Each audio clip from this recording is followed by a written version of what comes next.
ఈ రామ జన్మభూమిలో రాముల వారి విగ్రహ ప్రతిష్టాపన సందర్భంగా కేంద్ర ప్రభుత్వం ఆదేశాల ప్రకారం ప్రతి చోట ప్రతి గుళ్ళోనూ ఆ కార్యక్రమాలు జరుగుతున్న సంగతి మీ అందరికీ తెలుసు.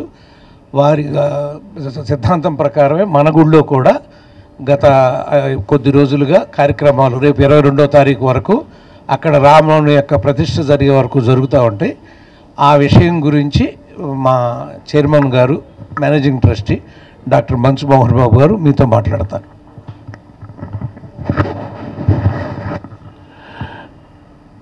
ఇక్కడ నా కుడివైపు, ఎడమవైపు,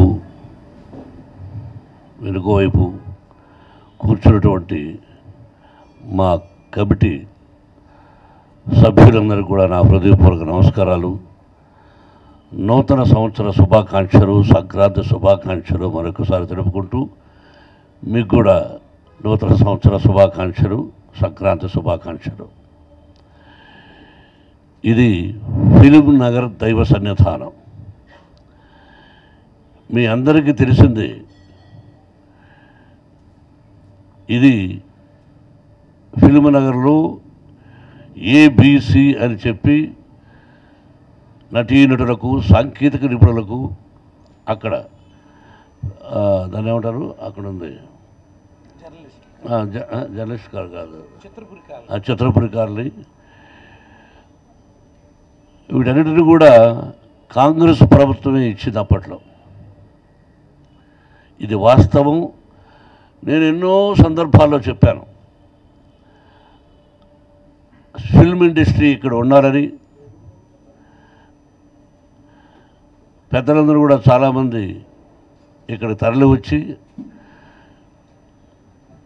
ఆంధ్రప్రదేశ్ అద్భుతంగా ఉండాలి, నటీనటులందరూ ఇక్కడే ఉండాలని ఆ రోజున నిర్ణయించడం జరిగింది. అప్పుడు ఫిలిం నగర్ దైవ సన్నిధానం అంటే ఫిలిం నగర్లో ఎక్కడెక్కడికో దూరంగా వెళ్ళేదానికి ఇక్కడ ఇంతమంది ఉంటారు కాబట్టి వాళ్ళందరికీ కూడా ఇక్కడ ఒక దేవాలయం నిర్మించాలని పెద్దలు నిర్ణయించారు. అప్పటి నుంచి శ్రీ శ్రీ శ్రీ స్వరూపానందేంద్ర మహాసరస్వతి స్వామి వారి ఆధ్వర్యంలో ఇక్కడ చైర్మన్లు అవ్వడం, కమిటీ సభ్యులు అవ్వడం జరుగుతోంది. ఈ మధ్యకాలంలో నేను ఈ పదవి స్వీకరించాను.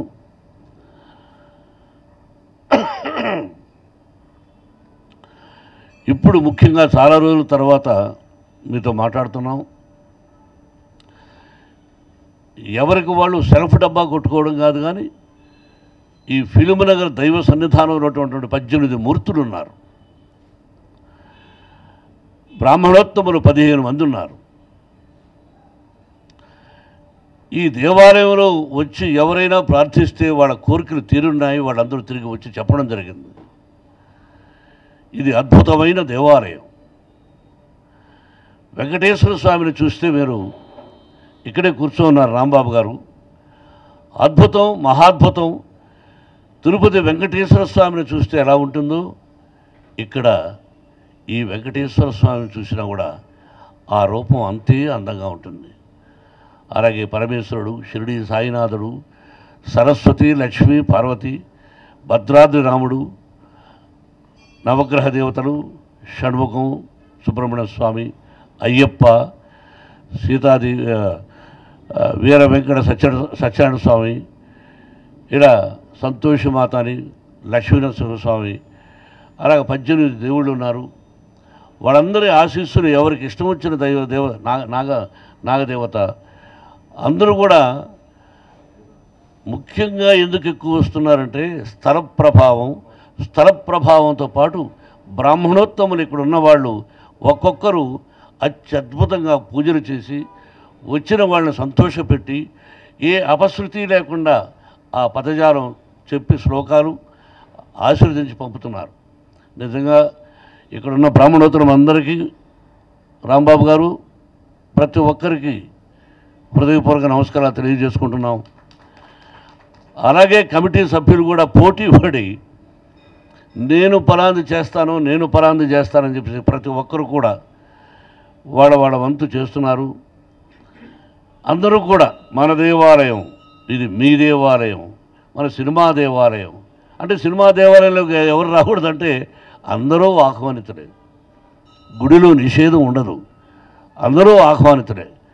ఆ విధంగా ఈ టెంపుల్ ప్రారంభమైంది. ఈ రోజున అత్యద్భుతమైన రోజుగా భావిస్తున్నాను నేను.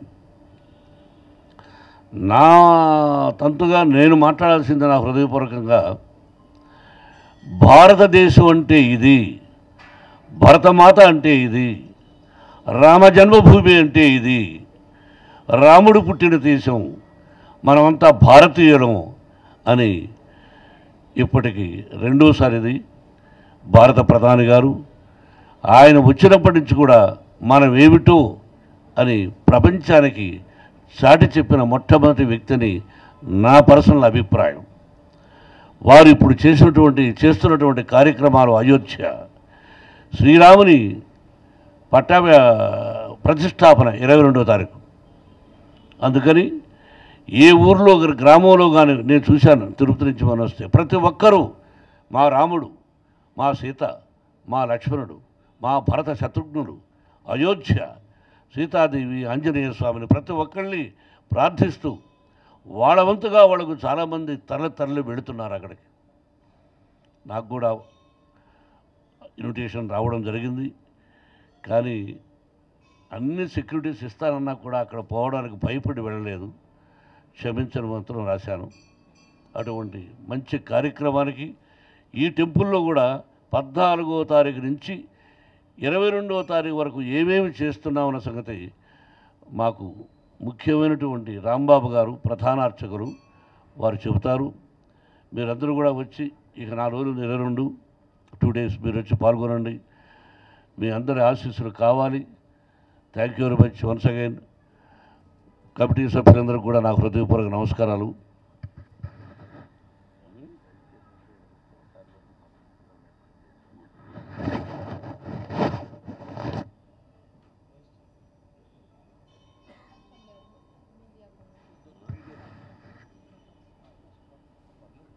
ఏమంటే ఇక్కడ అందరూ ఉన్నారు. ఆవిడ వైస్ చైర్మన్, ఆవిడ సెక్రటరీ, ఈయన ఒక సెక్రటరీ, ఆయన ఒక సెక్రటరీ, ప్రతి ఒక్కరూ వాళ్ళ ఇవన్నీ చెప్పాలంటే చదవలేను నేను. ఈ రోజు నుంచి వైస్ చైర్మన్గా కోమటిరెడ్డి లక్ష్మి గారి నిర్ణయించడం జరిగింది వారిని. అలాగే అందరూ కమిటీ సభ్యులే, ప్రతి ఒక్కరూ ఆత్మీయులే. వారికి కొత్త బాధ్యతలు ఈరోజు నుంచి ఇచ్చాం కాబట్టి ముందుగానే ఆవిడ భక్తురాలు, ఆవిడ కానీ రమాదేవి గారు కానీ అలాగే లక్ష్మి గారు కానీ, ఇక్కడ ఆడపడుచుడు కూడా అందరూ, అలాగే మన సురేష్ లక్ష్మి గారు కానీ ప్రతి ఒక్కరు కూడా మీరు కూడా అప్పుడప్పుడు వస్తూ ఉండండి. హుండీలో కొంచెం డబ్బులు వేయండి అప్పుడప్పుడు. నీకే చెప్పేది అదేనా? అప్పుడప్పుడు కొంచెం ఎవరినా చెప్పాను? సురేష్ నాకా? ప్రభు, చాలా సంతోషం మిమ్మల్ని ఇలా కొత్త సంవత్సరం కలవడం, అందులో పవిత్రమైనటువంటి ఆలయంలో కలుసుకోవడం. ఇక్కడ సకల దేవాతి దేవుళ్ళు ఎంతమంది అయితే ఉన్నారు వాళ్ళందరి ఆశీస్సులు మీ కుటుంబ సభ్యులకుండి 100 సంవత్సరాలు అష్టైశ్వర్య ఆయురారోగ్యాలతో క్షేమంగా ఉండాలని నేను మా కమిటీ సభ్యులు కోరుకుంటున్నాం. Best of luck, best of luck, best of luck. Namo Venkatesaya.